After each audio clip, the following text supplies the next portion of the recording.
It's your Hub City boy OG Bry-dee, host of Urban Realness.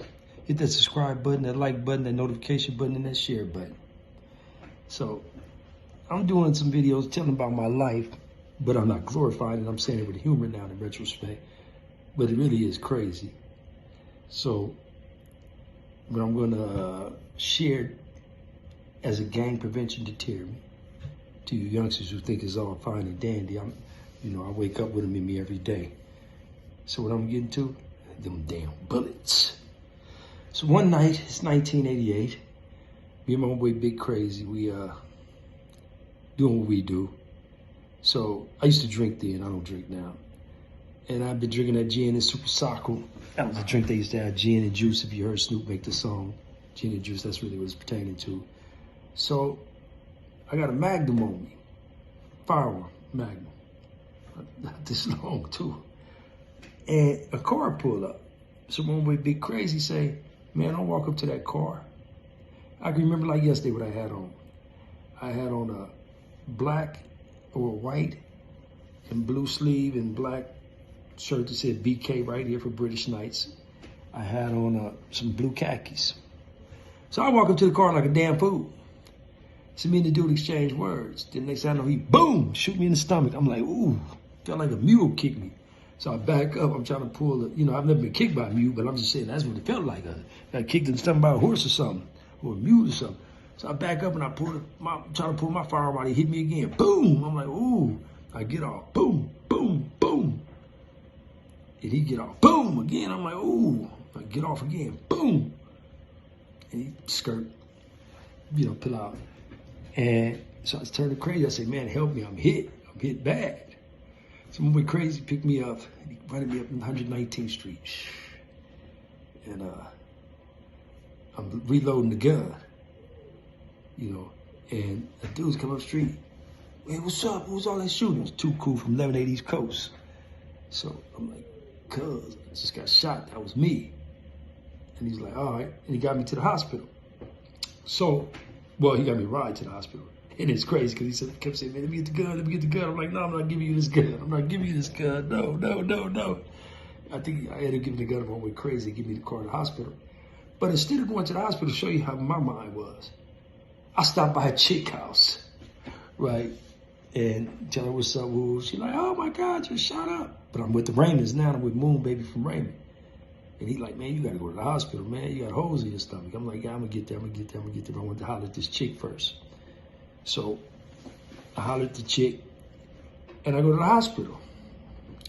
So I get to the hospital, police come in, they ask me who was it. I say it was one cop come in. I say it was a light-skinned dude in a burgundy Regal, and when I got off the bus coming from work, he just said, man, where you from? And he shot me. And then I said, he's a big fat light-skinned dude in a burgundy Regal. So then the next police come and ask me what happened. I said, oh, it was a tall, skinny dude in a dark blue cutlass. So I know he was tall and skinny. I said, because his head was touching the ceiling and he shot me. So both the police came in and said, you asshole, we hope you die. And I'm like, whatever's clever, right? I leave the hospital, right? Because I don't want to get a parole violation. Back then it was called self-endangerment if you got shot. So I leave the hospital, man. I can't walk, I'm toe back. And I'm recuperating. So I started smoking Sherm every day just to numb the pain, right? And eventually I healed up. That's what I can say on that. So that was one of those adventures. And to this day, I had 3 bullets in my stomach. No zipper. Left the hospital, didn't have internal bleeding. And that was on that one. Then I remember another time I had a shootout. Oh, this was almost disastrous. I'm with my homeboy Lil Wilbo. Now the Pyrus didn't trick me. They done pushed up on me, and I'm smoking Sherm at this time of life, so I'm discombobulated mentally. The Pyrus done pushed up on me and my son's mother. And they said, what that whoop-de-whoop like? A Compton Crip said. And I like, say my neighborhood. And they say their neighborhood. And I say my neighborhood. So then, I'm like, whatever.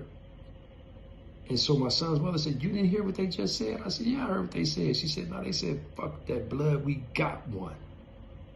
And they bust on me. I bust back. So I'm furious. I go get a couple of firearms. I'm walking all through the neighborhood.